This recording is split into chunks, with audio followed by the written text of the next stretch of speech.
ये एक झूठा प्रोपेगेंडा एनसी की तरफ से, या राउल्ला हो या पीडीपी के एमएलए वाहिद पारा हो या और जितनी भी कश्मीर बेस्ड पॉलिटिकल पार्टीज हैं, वो सब अपने कुछ वोटर्स को खुश करने के लिए ये कर रहे हैं। उनको भी पता है कि यूटी गवर्नमेंट के पास ऐसी कोई पावर नहीं है कि ST1 और ST2 के मैक्सिमम लोग हितापीर पंजाल में हैं, वो लोग एक साथ इकट्ठे सड़कों पे आएंगे। बहुत बहुत शुक्रिया आपका जो मुझे मेरी बात रखने का मौका दे रहे हैं। ये जो रिजर्वेशन का इशू है, इसको जो है आप दो तरीके से देख सकते हैं। दो प्रोपेगेंडा मेन चल रहे हैं इस टाइम। एक पहला प्रोपेगेंडा है कि जो 50% कैप है जो वो ब्रीच हो गई है रिजर्वेशन की, और दूसरा प्रोपेगेंडा ये है कि J&K में 75% ओपन पॉपुलेशन है और सिर्फ 25% जो है वो रिजर्व कैटेगरी वाली पॉपुलेशन है।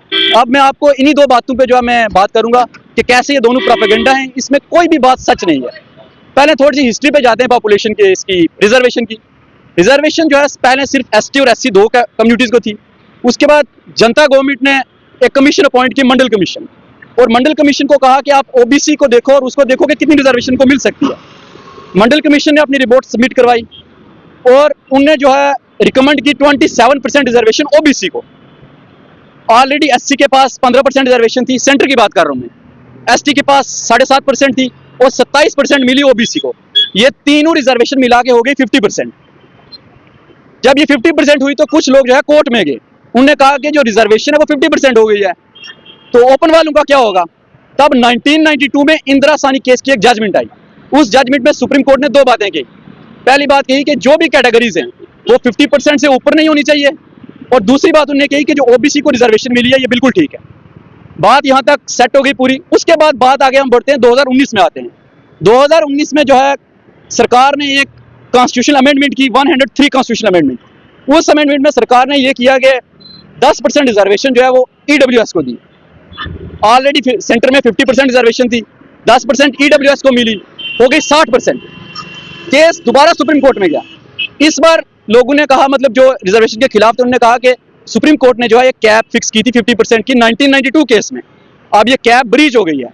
केस सुप्रीम कोर्ट में गया।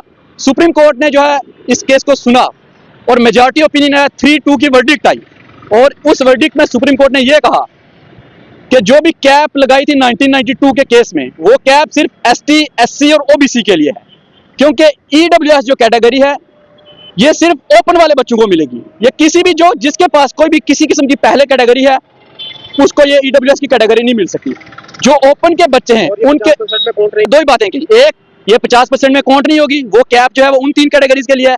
और दूसरी बात उन्होंने ये कही, अपनी वर्डिक्ट में लिखा है कि जिसके पास ST है, SC है या OBC है, अगर वो EWS के क्राइटेरिया फुलफिल भी करते हैं फिर भी उनको ये कैटेगरी नहीं मिल सकती। ये आ गई सेंटर की बात। अब आप सेंटर का UPSC का सबसे बड़ा एग्जाम होता है, उसकी आप एडवर्टाइजमेंट निकाल के देखेंगे, उसमें यही पैटर्न है।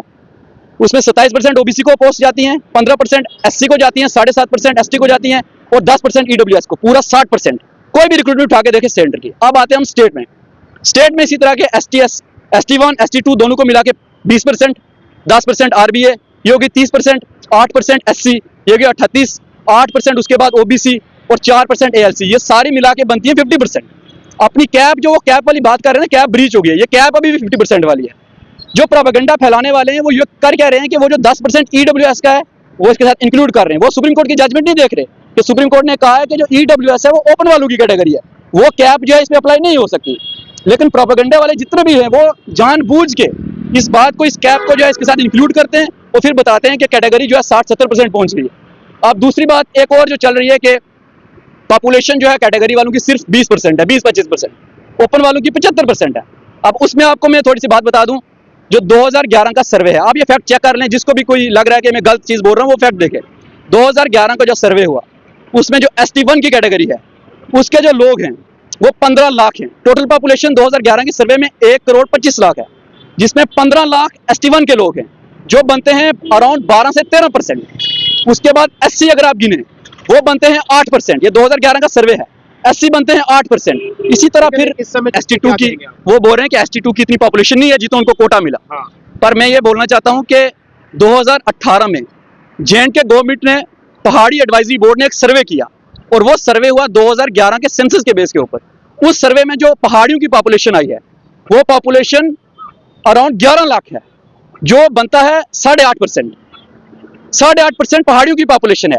और जब इसमें आप गड्ढा ब्राह्मण, कोली और पाडरी, ये तीनों ऐड करेंगे तो ये जो है 11 से 12% बनती है, और उस 11-12% के हिसाब से हमें 10% रिजर्वेशन मिली है। आप इसको ये नहीं बोल सकते कि उनकी पॉपुलेशन ही नहीं है, इतनी ज्यादा रिजर्वेशन दे दी। तो आप क्या कहेंगे अगर इसके साथ छेड़खानी की गई तो? मैं एक ही बात कहूंगा, ये जो प्रोपेगेंडा गलत फैलाया जाए कि पॉपुलेशन, ओपन की पॉपुलेशन जेएंडके में 40 से 45% है, बाकी रिजर्व कैटेगरी वालों की पॉपुलेशन 50 से 55% है। काट दिया गया इस सरकार ने, एनसी हुकूमत ने, आपकी तरफ से क्या रवैया?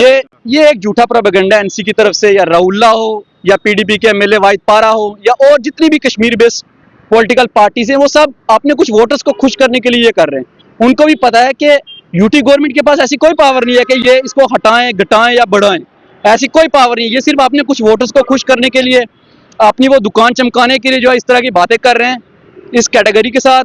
अगर इसमें अमेंडमेंट पंजाल में जो है ST1 और ST2 के मैक्सिमम लोग हितापीर पंजाल में हैं, वो लोग एक साथ इकट्ठे सड़कों पे आएंगे, और ये जो एनसी की तरफ से जो ये जबरदस्ती इस कैटेगरीज को हटाने का जो ये चल रही है मुहिम, इसके खिलाफ बात करेंगे, और इस बात में जो है उनको बिल्कुल साइडलाइन करेंगे, और हम एक साथ सारे आएंगे, कोई अलग नहीं आएगा, ना ST1 वाला ना ST2 वाला, एक साथ सड़कों पे आएंगे और अपनी बात रखेंगे और अपने जो हक को हम लेना जानते हैं। Thank you.